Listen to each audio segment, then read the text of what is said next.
Hello friends, स्वागत है आपके अपने यूट्यूब चैनल रौनक मॉनिटर में। फ्रेंड्स, अगर आप अपने बच्चे का एडमिशन अपने प्रदेश के यानी अपने राज्य या अपने जिले के टॉप प्राइवेट स्कूल में बिल्कुल फ्री में एडमिशन कराना चाहते हैं, तो इस वीडियो को पूरा ध्यान से देखें। क्योंकि यूपी आरटी एडमिशन 2026 और 27 सत्र के लिए जो आवेदन है, वो शुरू होने वाले हैं और इस वीडियो में मैं आपको इस आरटी यानी जिसके तहत इस एडमिशन होगा, उसका पूरा प्रोसेस बताने वाला हूँ और इसमें क्या-क्या ज़रूरी दस्तावेज लगने वाले हैं, वो आपको बताऊँगा ताकि जब एडमिशन चालू हो जाए तो आप पहले से ही रेडी हों और आप फॉर्म भर पाएँ। क्योंकि कई बार ऐसा होता है मैंने पिछले साल भी वीडियो बनाया था, तो उसमें कई लोगों के बाद में कमेंट आए थे कि ये सर ये डॉक्यूमेंट कमी है, क्या अप्लाई हो जाएगा? ये मेरे पास नहीं है तो क्या अप्लाई हो जाएगा?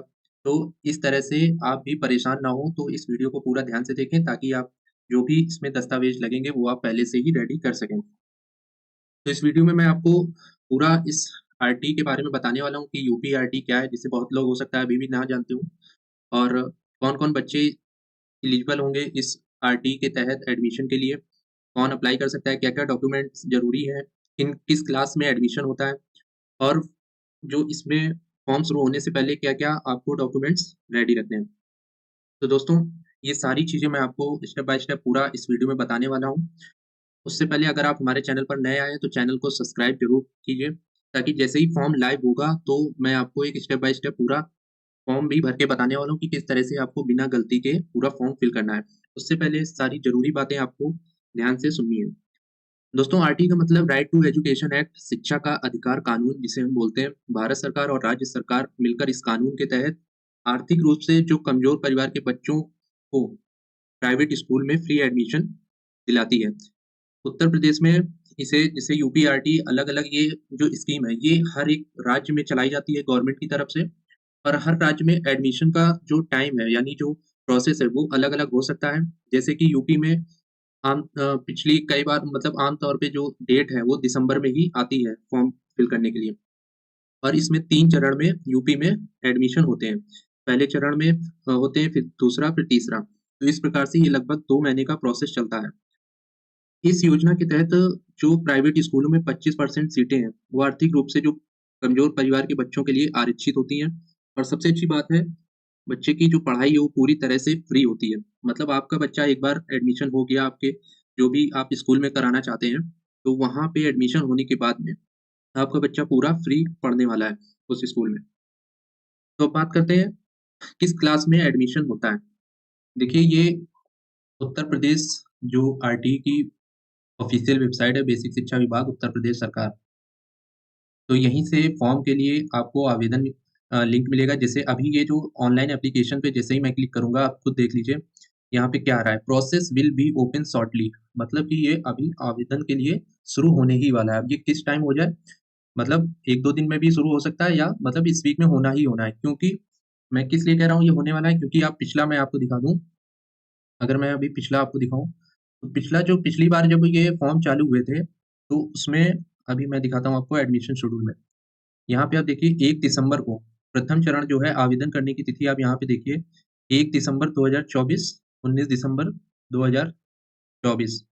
तो ये दिसंबर में 1 दिसंबर को ही फॉर्म लाइव हो गए थे। इस बार कुछ कारणों की वजह से हो सकता है लेट हो गया, लेकिन होने ही वाले हैं ऐसा वेबसाइट पे भी प्रोसेस जैसा कि अभी आपने देखा लिख कर आ रहा है, ओपन विल बी शॉर्टली। फिर उसके बाद द्वितीय चरण, तृतीय और चतुर्थ यूपी में इस प्रकार से एडमिशन का प्रोसेस चलता है। मैंने एक शॉर्ट भी बनाया था जो कि काफ़ी लोगों ने देखा उसको, तो उसमें कई लोगों की क्वेरी अभी भी आ रही थी, तो मैंने सोचा उसपे जो आवेदन शुरू होने से पहले मैं एक वीडियो बना दूँ ताकि आपको कोई प्रॉब्लम ना हो। तो अब बात करते हैं कि इसमें किस क्लास में एडमिशन होता है। तो इसके लिए मैं अभी एक नोटिफ़िकेशन भी जारी किया गया है, आरटी नोटिफ़िकेशन, मैं आपको उसमें खुद दिखा देता हूँ। इसमें आप देखिएगा कि ये नोटिफ़िकेशन है, ये भी 8 सितंबर 2025 को निकाला गया था इसमें।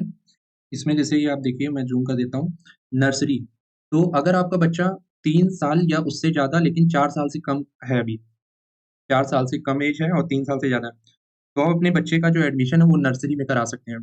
नर्सरी में आपके बच्चे का एडमिशन हो जाएगा और अगर आपके बच्चे की उम्र 4 साल से ज़्यादा अधिक हो गई है और किंतु 5 वर्ष से कम, तो एलकेजी में एडमिशन होगा और 5 साल से ज़्यादा है, 6 साल से कम तो यूकेजी में होगा और 6 साल से ज़्यादा और 7 साल से कम है, जो क्लास 1 यानी कक्षा 1 में होगा। ये एज इसी बीच में होनी चाहिए, तभी इन क्लासों में जो ये नर्सरी, एलकेजी, यूकेजी, कक्षा 1 जो आप देख रहे हैं, इसमें तभी हो पाएगा। अगर आपका बच्चा अगर 6 साल से ज़्यादा है और आप सोचें कि नहीं नर्सरी में कराना है या एलकेजी में कराना है, तो नहीं हो पाएगा, वो उसी क्लास में होगा एडमिशन। तो ये थोड़ा-सा, ये आपको कन्फ्यूज़न ये क्लियर हो गई होगी कि किस ऐज में होना चाहिए बच्चा। तो ये ऐज का क्राइटेरिया दिया गया है। अब बात करते हैं इसमें एलिजिबिलिटी जो क्राइटेरिया है, यानी कौन-कौन सी क्राइटेरिया रखी गई हैं जिसके लिए पेरेंट्स अपने बच्चे के एडमिशन के लिए एलिजिबल होंगे। जैसे कि इसमें बालक या बालिका तो है ही, मतलब कि लड़का हो या लड़की, कोई भी आप अपने बच्चे का एडमिशन करा सकते हैं। अलावित समूह में जैसे कि अनुसूचित जाति, अनुसूचित जनजाति, एससी, एसटी जिसको हम लोग बोलते हैं, तो उस कैटेगरी से जो भी आते हैं, सामाजिक और शैक्षिक रूप से पिछड़ा वर्ग वर्ग तथा निःशक्त बच्चा। तो ये कैटेगरी हो गई। इसी प्रकार से सेकंड है एचआईवी अथवा कैंसर पीड़ित माता-पिता, अभिभावक का बच्चा या फिर निराश्रित बेघर बच्चा। तो इस प्रकार से ये कैटेगरी कुछ दी गई हैं। दुर्लभ वर्ग के बालक-बालिका जिनके माता-पिता या संरक्षक सक्षम प्राधिकारी द्वारा निर्गत गरीबी रेखा से नीचे के कार्ड धारक, अंत्योदय जिसे आप बीपीएल कार्ड कहते हैं, अगर आपका बीपीएल कार्ड बना है तो भी आप अपने बच्चे का एडमिशन करा सकते हैं। अथवा ग्राम विकास विभाग की सूची में सम्मिलित जिसका सत्यापन पंचायत सचिव के माध्यम से होगा। ये क्राइटेरिया दी गई हैं। जिनके माता-पिता या संरक्षक दिव्यांगता या वृद्धावस्था विधवा पेंशन प्राप्त करता है, यानी अगर कोई महिला ऐसी हैं उनके हस्बैंड अब नहीं है या विधवा है वो, तो वो अपने बच्चे के एडमिशन के लिए इस इस स्कीम में वो एलिजिबल होंगे। इनके माता-पिता या संरक्षक की अधिकतम वार्षिक आय, अब यूपी में जो ये स्कीम है, इसके लिए जो वार्षिक आय है, वो मिनिमम जो अधिकतम यानी कि जो है वो 1 लाख रखी गई है। अगर 1 लाख से आपकी इनकम ज़्यादा है, यानी आय सर्टिफ़िकेट में जो आप बनवाते हो, अगर 1 लाख से ज़्यादा आ रही है, तो आप इसके लिए एलिजिबल नहीं होंगे। 1 लाख के अंदर का ही आपका जो इनकम सर्टिफ़िकेट है, वो होना चाहिए। तो ये कुछ कैटेगरी हैं अलग-अलग, जिसके तहत अगर आप किसी भी कैटेगरी में आते हैं, तो आप अपने बच्चे का जो एडमिशन है, उसके लिए आवेदन कर सकते हैं। अब नीचे और बात करते हैं, ये अभी मैंने बता दिया आयु सीमा क्या-क्या रहनी चाहिए, किस क्लास में एडमिशन के लिए, ये आयु सीमा हो गई। अब ये जो भी मैंने ये डॉक्यूमेंट बताए हैं या जो भी ये कैटेगरी बताई है, उसमें जो डॉक्यूमेंट बनेगा, जैसे कि दुर्लभ वर्ग में जैसे कि बीपीएल कार्ड धारक आते हैं और ईडब्ल्यूएस कैटेगरी के जो अभिभावक हैं, या फिर जो बीपीएल कार्ड धारक हो गया है, और जो इनकम सर्टिफिकेट ये आपका दिया हुआ है तहसील द्वारा अलावी समूह में जो एससी-एसटी हैं, उनका जो सर्टिफिकेट है वो तहसीलदार द्वारा जारी जाति प्रमाण पत्र होना चाहिए। उसी प्रकार से दुर्लभ वर्ग में जो इनकम सर्टिफिकेट है वो तहसील स्तर से जारी वार्षिक आय प्रमाण पत्र और बीपीएल कार्ड का जो है वो दिया हुआ है। इसी प्रकार से जो निःशक्त एचआईवी अथवा कैंसर पीड़ित माता-पिता, अभिभावक का बच्चा, तो उनका जो सर्टिफिकेट है मुख्य चिकित्सा अधिकारी द्वारा निर्गत चिकित्सा प्रमाण पत्र होना चाहिए। इसी प्रकार से ये मतलब अथॉरिटी दी हुई है कि इस कैटेगरी के लिए जो आपका सर्टिफिकेट है वो किस अथॉरिटी से बना होना चाहिए। ये हो गया। और आपको उस एडमिशन से पहले ये आपको पहले से ही अभी से आपको प्रिपेयर कर लेना है, यानी मतलब तैयार कर लेना है। इसमें जो आप जिस भी एरिया में आप रहते हैं, मान लीजिए आप किसी भी एक एरिया में रहते हैं, तो वहाँ के आपको अपने नियर बाय जो आपके इसमें बताया गया है कि आवेदन करते समय अभिभावक अपने आस-पास नेबरहुड यानी आपके आस-पास के जो भी कॉलेज या विद्यालय हैं, उसमें से वरीयता क्रम अनुसार अधिकतम 10 विद्यालयों का चयन कर सकेंगे। यानी आप जो है वो मैक्सिमम जब आप आवेदन करेंगे, वो एक बार में आप 10 विद्यालय आप सेलेक्ट कर सकते हैं।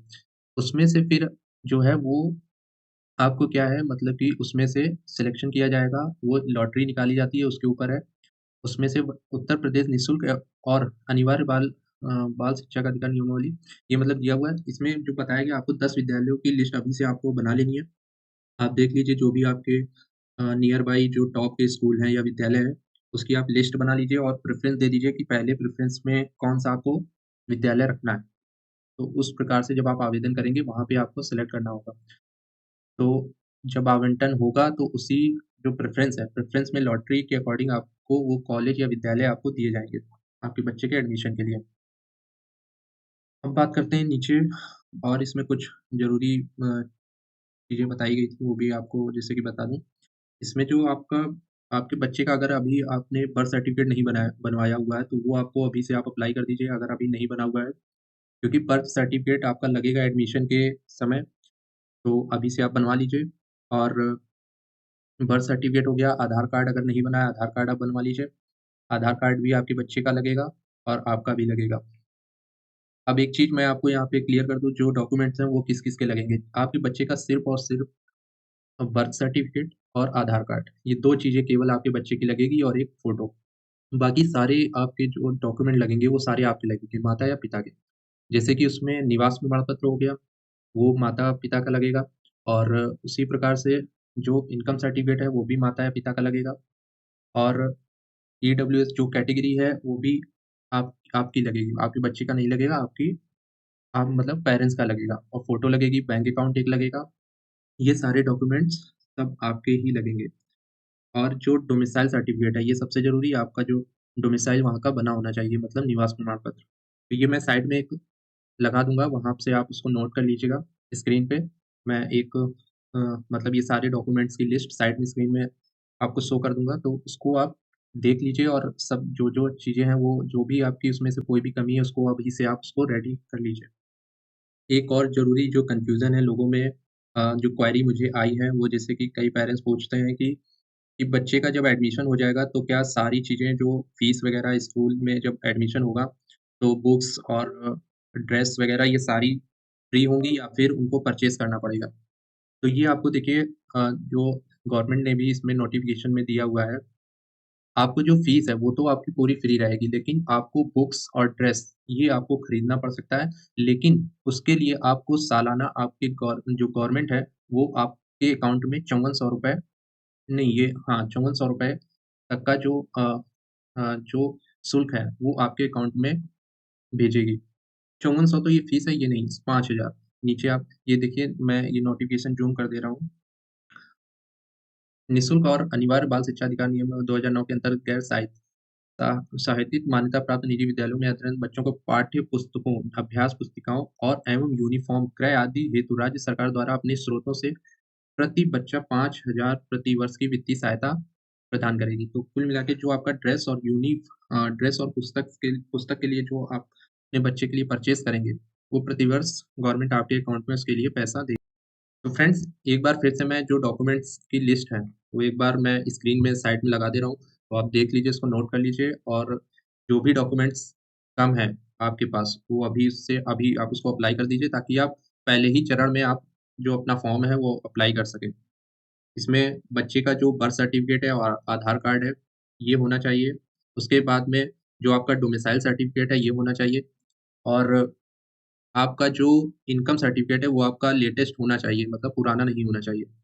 और जो डोमिसाइल यानी जो निवास प्रमाण पत्र है, वो आपका 2 साल से पुराना नहीं होना चाहिए, 3 साल भी मतलब चल जाएगा, 3 साल से ज़्यादा पुराना नहीं होना चाहिए। ये आप ये डॉक्यूमेंट्स हो गए और आपका जो आधार कार्ड है, वो आधार कार्ड में जो आपका मोबाइल नंबर है, वो लिंक होना चाहिए। ये हो गया और बस ये सारी चीज़ें हैं जो आपको रेडी रखनी है। इनमें से मतलब सारी जो लेटेस्ट हैं, वो सारी आपको बना के रखनी है। बात करते हैं कि फॉर्म कब से मतलब आवेदन चालू होगा, तो 100% चांसेज़ है कि नेक्स्ट वीक में चालू हो जाएगा, क्योंकि ऑलरेडी लेट हो गया है फॉर्म। ये 1 दिसंबर से ही चालू हो जाता है। तो 1-2 दिन में शायद नोटिफ़िकेशन भी आ जाए और नेक्स्ट वीक से फॉर्म का जो आवेदन है वो लाइव हो जाएगा। तो फ्रेंड्स, अगर आपको ये जानकारी अच्छी लगी हो तो प्लीज़ वीडियो को लाइक कीजिए और कमेंट में लिखकर बताइए कि आपका जो बच्चा है वो किस क्लास के लिए एलिजिबल है, यानी किस कैटेगरी में आ रहा है एडमिशन के लिए। और इस वीडियो को ज़्यादा से ज़्यादा शेयर करें, ताकि हर आर्थिक रूप से कमज़ोर परिवार बच्चे जो हैं वो इस स्कीम का लाभ लेकर वो एडमिशन अच्छे स्कूल में ले सकें वो। और अगर आप हमारे चैनल पर नए हैं तो चैनल को सब्सक्राइब ज़रूर करें, क्योंकि जैसे ही फॉर्म लाइव होगा, तुरंत मैं उस पर एक वीडियो लेकर आऊँगा, जिसको आप बिना गलती करे देखकर आप उसको भर पाएँगे। फ्रेंड्स, ये थी कंप्लीट जानकारी। उम्मीद करते हैं आपको ये जानकारी जो है पसंद आई होगी। तो वीडियो को लाइक ज़रूर कीजिए और चैनल को सब्सक्राइब कीजिए। मिलते हैं अगले वीडियो में, तब तक के लिए धन्यवाद।